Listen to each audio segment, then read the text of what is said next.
This is my story. I walked away from all the noise. And this is what I traded it for. I gave up a lot to choose this life. And today, I want to tell you why and show you exactly how I'm doing it in a tiny little yard. But first, I think we should start back at the beginning.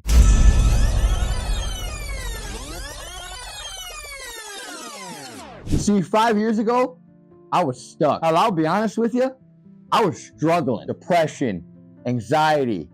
I just hated everything. All the bills, all the traffic, all that noise. It just didn't seem like life to me. So I decided that I was gonna choose peace. Not someday, but right now. I decided it was time to start living for myself. So I took a skill that I had, video editing, and I decided to turn it into a moneymaker, and I started working for YouTubers. Once I was making enough money to be able to go full time, I decided to quit my 9 to 5 and be done with all that crap. I decided to become my own boss. I wasn't about to wake up every morning hating my life, going to a job that made me feel miserable, that made me feel just like another number, another cog in the wheel to make somebody else more money. Well, I'm sitting here not knowing what to do with my life. And then one day, an old buddy called me up, and that's when everything changed.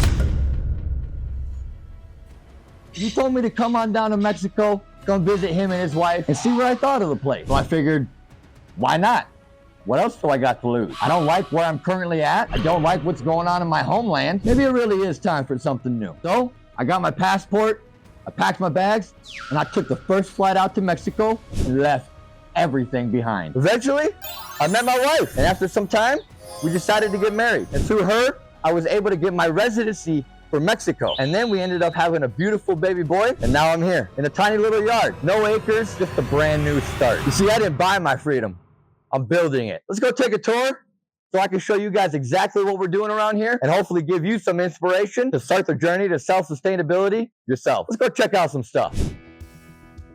Our first stop, the garden bed. This right here is my tiny little garden bed. It's only about a 3x1, but as you can see, I'm able to grow 3 different crops utilizing the square foot gardening rule. If you don't know what that is, I have another video back on my channel about that. I'll put a little link up here if you want to go check it out. But this video today is about showing you guys out there that it's a very easy start to this kind of lifestyle. It doesn't take much, and I'm proof of that in this tiny little garden bed in my tiny little yard. We got our carrots growing right here, very nice and luscious. Same with our onions. Our onions are getting big. We can see some bulbs coming up through the ground here. Here we got our tomato plant, our lovely, awesome tomato plant that is just growing like crazy. We've already got some flowering on it, so we should start seeing some fruiting hopefully very soon. And now I know this isn't a lot. You're probably like, Moons, that's nothing. Like, what you gonna do with that? Well, let me tell you what I'm gonna do with it. We're gonna eat it. In case you haven't seen any of my other videos in the past, we actually did a video where we harvested some carrots to make some more room to get them to grow bigger, and we ate some. We gave some to the kids, some to the wife, we gave some to the dogs, and it tasted so delicious. Better than any store-bought carrot I ever done had. The main point of this is to show you guys that it's not hard. You don't need a lot to start. Heck, if you're living in an apartment, go down to your local store, get a 5-gallon bucket, throw some dirt in that bad boy, and sprinkle some seeds. And before you know it, you'll have nice, luscious crops. You can turn your whole apartment balcony into your own little garden if you wanted to. The main point is that you're starting. You're starting your journey to self-sustainability, and you're getting away from all that bullshit and buying from corporations and buying your food from places, and you don't even know what's in your food. They use synthetic fertilizers, spray chemicals all over their plants to get them grow nice, big. But we're not about that around here. We're about self-sustainability and growing organic food and knowing what's in our food and what exactly we are eating and what's going into our body. Anybody can do what I'm doing. If you have a skill, find a way to turn that skill into a moneymaker.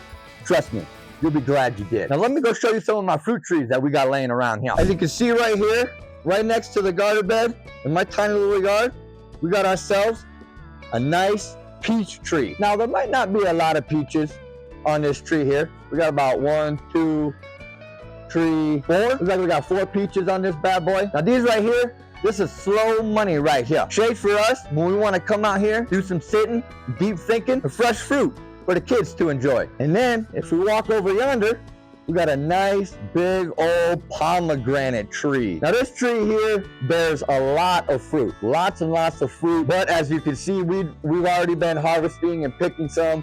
Some are old and rotten, we'll have to pick those off. The family has already been coming around, picking pomegranates and munching on them. Lucky enough, the trees that I just showed you were already here when we came into this house. So we kind of lucked out with that. It was pretty nice. Me, myself, I didn't grow these trees or anything. They was already here, ready to be harvested with fresh fruit growing. So we kind of lucked out with that. But the point is, you too can grow your own trees. Now, if you grow from seedling or even a little baby tree, it's gonna take some time.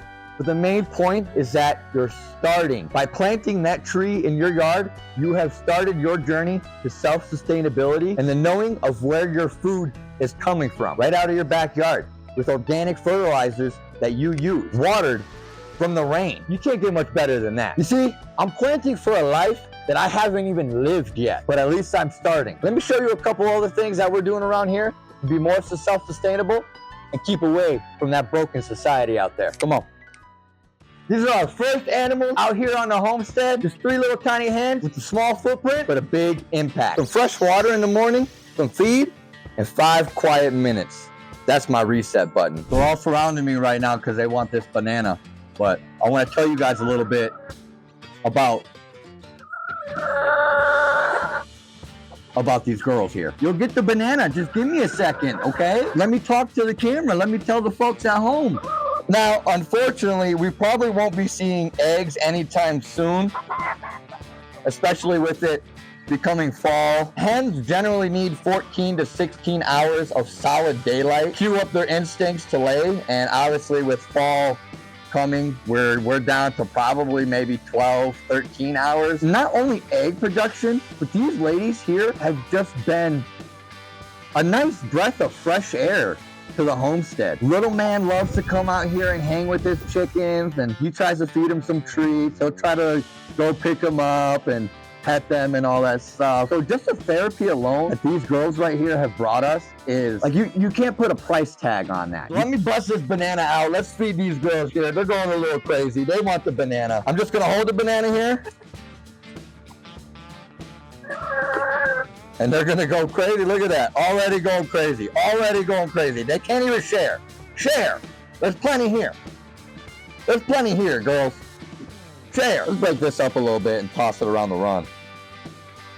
Check it out, check it out. Watch, I'm gonna toss it that way. There she goes, there she goes. There she goes. Do one there, there we go, there we go. They love bananas. I don't know what it is. Broccoli, they won't eat the broccoli. They'll nibble on the broccoli. They'll nibble on some kale. But bananas and mealworms, I have found, are their favorite thing right now. They just go nuts. Look at that. I'm trying to train them too to call to a call. And I'm sure everybody probably, hey, whoa. Whoa. Whoa. Chill, bro. They're crazy.